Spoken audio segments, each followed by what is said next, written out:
Em nome do Pai, do Filho e do Espírito Santo. Amém. A graça de nosso Senhor Jesus Cristo, o amor do Pai, a comunhão do Espírito Santo estejam convosco. Bendito seja Deus que nos reuniu no amor de Cristo.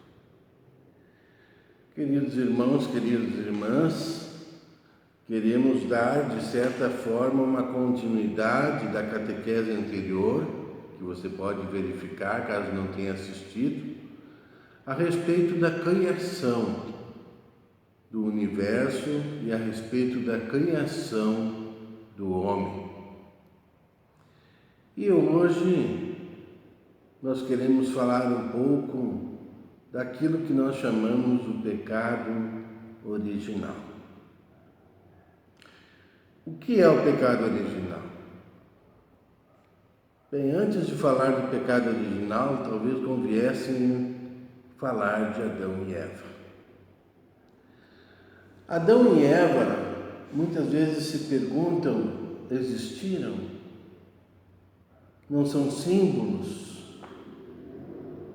O que podemos responder? De fato, o nome Adão e o nome Eva são nomes simbólicos. E por isso pode ter havido mais de um casal na origem da espécie humana. São nomes simbólicos. Mas isso significa que o homem e a mulher tiveram um início. É algo evidente, né? Se estamos aqui, é porque tivemos um início e houve os primeiros pais. Bom, aqui que está o mistério. O texto da Escritura, dentro da sua linguagem simbólica, fala de Adão e Eva e fala de um pecado que teria acontecido nas origens, lá no começo da história da humanidade. Por isso que esse pecado é chamado original, porque ocorreu nas origens. E esse pecado, diz ainda a Igreja e a Escritura fundamenta, ele é transmitido de geração para geração. É como se você imaginasse, talvez você já tenha brincado com dominó, em colocar um dominó em pezinho atrás do outro, né? Em fila. O que ocorre quando você dá o primeiro empurrão no primeiro dominó? Ele derruba de trás, que derruba de trás, que derruba de trás, e assim vai até o fim. Existem até campeonatos mundiais disso, né? Mas esse exemplo quer nos ajudar a entender o seguinte: todo pecado que existe, todo pecado que o mundo comete, que as pessoas cometem, tudo teve uma origem negativa, uma origem má, que foi o primeiro dominó. As consequências se alastraram pelo mundo. E hoje o homem nasce privado da amizade de Deus. O homem nasce privado da graça santificante, da graça deificante. Ele tem que resgatar novamente esta graça. Por suas próprias forças não consegue. E é para isso que Deus vai instituir, lá com Jesus, como veremos adiante, o sacramento do batismo, né?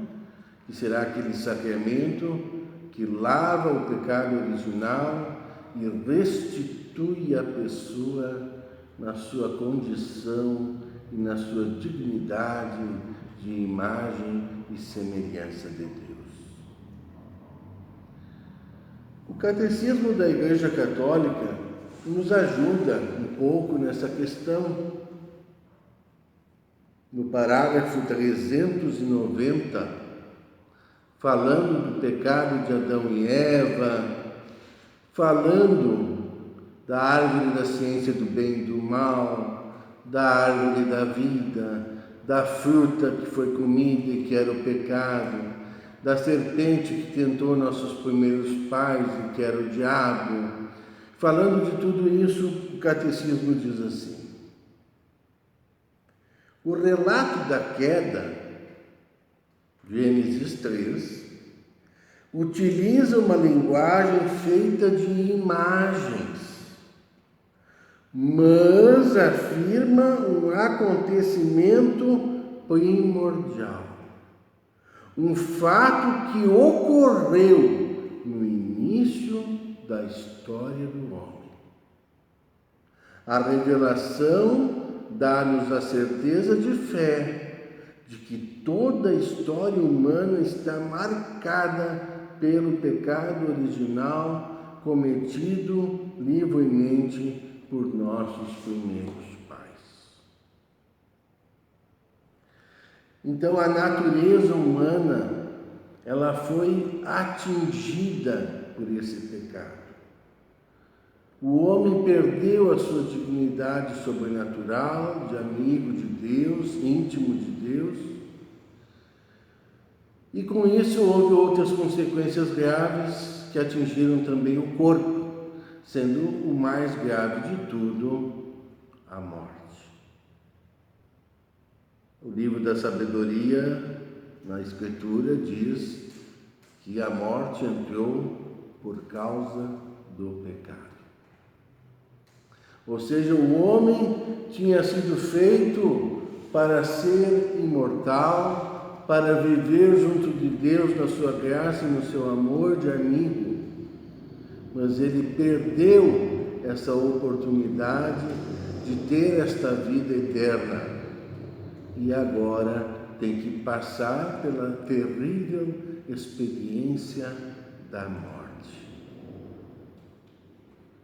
Irmãos, essas são algumas das consequências do pecado dos primeiros pais. Alguns se perguntam, mas que pecado foi o pecado de Adão e Eva? Qual foi este pecado? E eu tenho que ser sincero em responder para vocês, nós não sabemos. A Escritura não nos conta, não foi revelado em que consistiu o pecado em si mesmo de Adão e Eva. Mas duas coisas ficam claras. Dois pecados saltam aos olhos: a soberba, o orgulho e a desobediência. Estes dois pecados estão na raiz de todos os pecados. Eles pecaram por soberba, porque a serpente disse: não podem comer do fruto da árvore, vós sereis como deuses, conhecedores do bem e do mal. E eles se deixaram seduzir pela conversa da serpente. Quiseram ser Deus sem Deus. Sem Deus. Então temos o pecado da soberba. E o pecado da desobediência. Deus disse: olha, pode comer de todas as árvores do jardim, de todas as frutas, menos esse aqui não pode. Ah, tá bem. Por que não podia? Porque ia fazer mal para o homem. Mas justamente ali é que o homem peca, desobedece à ordem divina e come da fruta proibida, do pecado, da experiência do pecado, que vai afetar e acarretar toda a história humana, marcada por este pecado. Mas quando falamos em pecado original, hoje a gente tem que distinguir entre o pecado que foi cometido pelos nossos primeiros pais e o pecado que nós herdamos.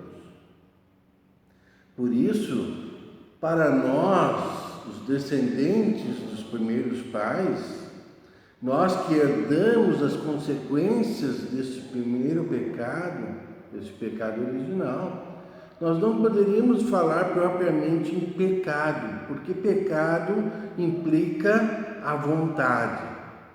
Nós, na verdade, não cometemos esse pecado porque a gente quis, a gente herdou as consequências dele.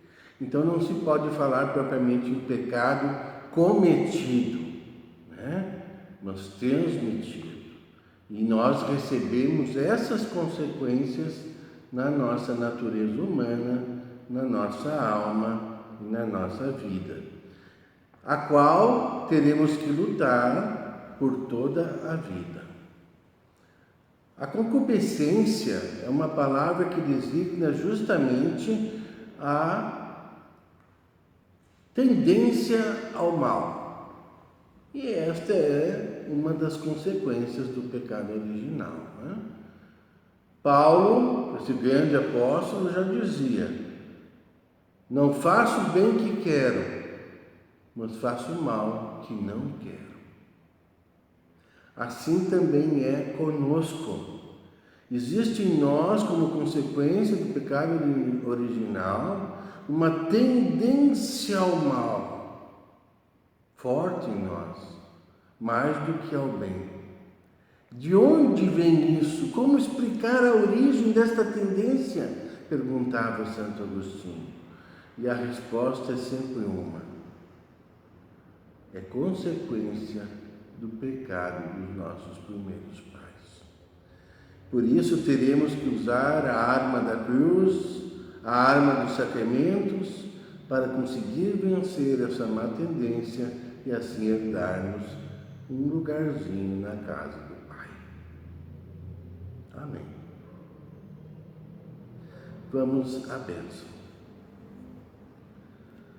Pela intercessão de Nossa Senhora de Fátima, desça sobre vós, vossas famílias, vossas casas, a bênção do Deus Todo-Poderoso, Pai, e o Filho e o Espírito Santo. Amém.